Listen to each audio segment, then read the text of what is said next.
NBA Now is presented by Aura, the all-in-one digital safety tool. Over the last couple of months, they have been offering you a free 14-day trial. If you use that link at the bottom of your screen, it's aura.com/chatsports. Nowadays, all of our valuable and precious information lives online, and millions of people per year get their bank accounts hacked, their identity stolen. With Aura, you don't have to worry about that. They keep you and your family safe. We'll tell you more about them coming up around the bend, but first, make sure you enter in that link for that 14-day free trial. It's aura.com/chatsports. We begin this mailbag with this question coming in from one of our loyal subscribers, Evan Hinders. Appreciate all of your support of the program, Evan. Seth Curry to join his brother in Golden State. Now, he's under contract for one of the best value deals in the NBA, about $8 million, I believe, if I'm not mistaken. It is that figure. And it's a great value deal because Seth Curry is one of the best three-point shooters in the league. With Joel Embiid, with Philadelphia, over a season and a half, he operated that two-man game with Embiid, and honestly, he was one of the best co-players with Embiid. I'm not going to call him a co-star because he's not that. One of the best co-players that Embiid has ever played with because they had a really good chemistry working as Embiid would set the pick. He'd do that DHO, the dribble handoff, and Seth Curry was just unconscious with shooting the basketball. It would have to come via trade if you were to go to the Warriors. So what would they give up? Would it be a package for Kevin Durant? I know I've talked about that a couple times on Warriors Today. You give up James Wiseman, Jonathan Kuminga, Jordan Poole, Andrew Wiggins, as well as some other young pieces like a Moses Moody. I'm not saying all of them, but some of them in a trade. You bring back Kevin Durant and Seth Curry. It's really the only realistic way to make it happen, but I'm not sure that's all that realistic. Connor Gibson, possible to trade Russell Westbrook without any picks?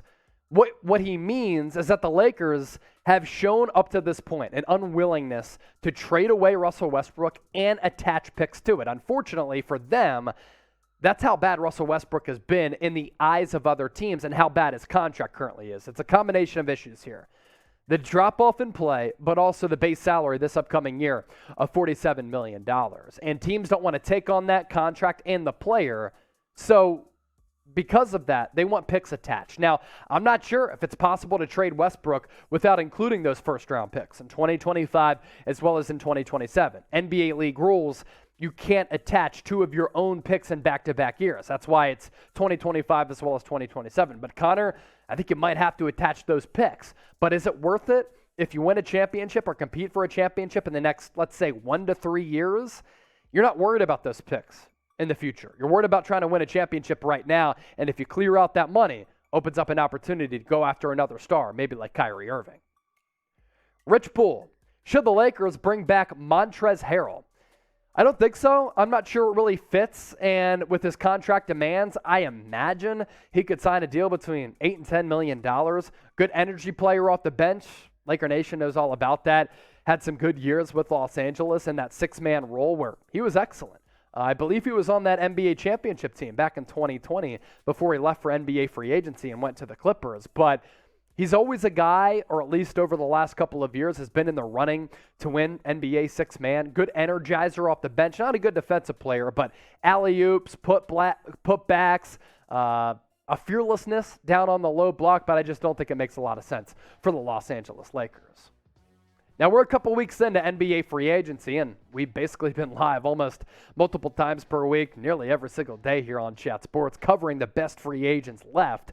Who do you think is the best free agent left? Let us know right now. Drop a name in the comment section.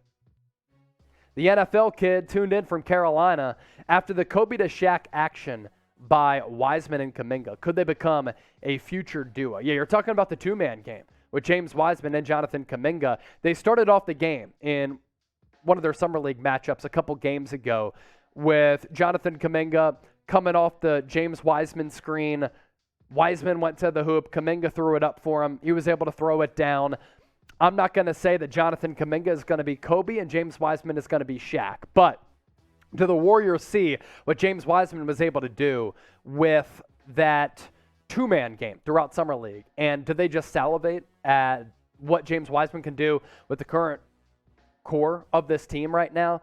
Yes, because it just gives you options, it gives you lineup versatility, and it gives you another serious threat on the offensive side of the floor. And James Wiseman can also be great on the defensive end. Now, Jonathan Kuminga has some improvements that he needs to make. Right now, he's a great athlete who is able to do a lot of really impressive things offensively and defensively, has to become a more consistent player offensively. But that two-man game, whether it's Kuminga or other players, Steph, Clay, Draymond, Poole, that two-man game with James Wiseman, man, it's going to be fun to watch. Let's just hope that James Wiseman can stay healthy. Loyal Jaguars fan since 2015 with this one. Do you think the Magic made the right choice picking Paolo Banchero? Personally, I think they did. Oh, yeah. He was the best player in the NBA Summer League, and he looked to be the number one player in this draft class. Now, I think people are still sleeping on Jabari Smith a little bit. They're like, he has no handle. He looks uncomfortable with dribbling the basketball. No question, but that was the concern with him and the biggest knock on him coming out of Auburn. But he's still a teenager who shot more than 40% from three and can become a first-team all-defender immediately. So I think down the road, Jabari Smith could be the number one guy. He was number one on my big board, but Paolo, he was better than Chet. He was better than Jabari Smith. He was better than Jaden Ivey, Benedict Mathurin. Keegan Murray was certainly up there, but I'll take Paolo with the slight edge over Keegan Murray with what they were both able to do in the NBA Summer League. You'll be able to do a lot with Aura, the all-in-one digital safety tool, and nowadays we do more online than ever. What does Aura do? They do everything and more to keep you and your family safe, and the avenues in which they exhaust to keep you safe from fraudulent identity stealers and bank account hackers is awesome, and that's why they are the best and most elite digital safety tool. And you can start your 14-day free trial if you head to aura.com/chatsports. Shop, bank, work online more safely and privately right now with Aura. I'll put that link in the comment section and the description of this video. Brandon Peck, do you see the Bulls trading Coby White? If so, what are some interesting trade ideas? Coby White has been floated in trade conversations for a long time, going into the NBA trade deadline last year because teams have value in a combo guard, and also he's been the subject of trade rumors throughout this offseason as well. They could look to unload him. What would they get back? That's really the big question for a former first-round pick who certainly has some ability. The consistency has been a little bit of a problem, but I could see the Bulls trading away Coby White. I'm not sure what the trade idea would be. Can you bulk up your defensive efforts? That would maybe be my pitch, a 3-and-D wing out there in exchange for a combo guard. Mark Cuban's Genie, interesting. The Mavs have done nothing this offseason. Should they just take a swing on Miles Bridges? No, they should not. Until his legal matters are figured out, I don't think any team is going to take a chance on Miles Bridges. And it's not because of his play. It's because of the domestic violence case against him. The jump that he made from 2 years ago to this past year was really impressive. But because of his actions legally, he has a murky future. You know, you look at the step up in production. It really was tremendous. From nearly 13 points per game to 20. The field goal percentage, certainly impressive. 49%, 33%. Considering the player who he was, being extremely raw coming out of Michigan State. Minutes went up to 35.5, had a couple of really good moments and some monster games for the Hornets last year, but I don't expect him to sign with any team because of what happened with him and his wife allegedly up to this point. Fill in the blank, your one-word reaction to Bridges fumbling the bag. It could get very interesting in the comment section, but sometimes we like that. Jeff Stamps, as we move forward in this sack, do you think the Kings could make a push for Donovan Mitchell?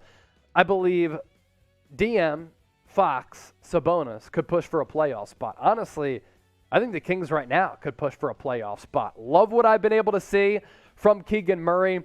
He was named the Summer League MVP. His numbers were just tremendous. Donovan Mitchell is a really good player, but do you want to squander some of your other assets? You do have the assets to give up for Donovan Mitchell. So, Jeff, I see where you're coming from, but I just want to see some continuity, some consistency from Sacramento, because it seems as though they've hit that panic button so often over the last 2 decades, which is why they've had no sustained success. So, De'Aaron Fox, Sabonis, Keegan Murray, Davion Mitchell, I think, is the Mitchell who you want to hold on to see if he can be that Patrick Beverley type of guard. You still have Rashawn Holmes. You still have Harrison Barnes. Like, Mike Brown has to be excited about the potential of the Sacramento Kings team. It never really comes down to ability, really, with them, other than missing out on Luka Doncic and drafting, Marvin Bagley. But they do have some talent, and Mike Brown should be excited about that. Sam, will Atlanta trade John Collins, and what will they get in return? That's one domino that could still fall during this offseason. Now, Atlanta's been busy. They traded away Kevin Huerter. They traded away Bogdanovich in that trade.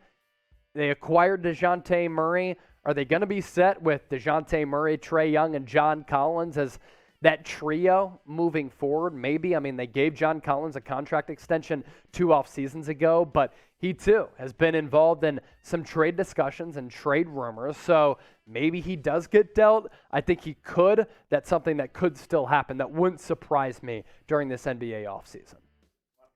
Last question in this mailbag, Johnson44. You have a great opportunity to round out this mailbag. Summer League takeaways, and your MVP was who? My Summer League takeaways. Jabari Smith has just elite two-way ability.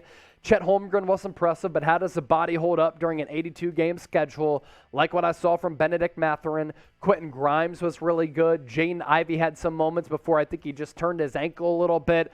Paolo Banchero looked to be the top player in the draft class.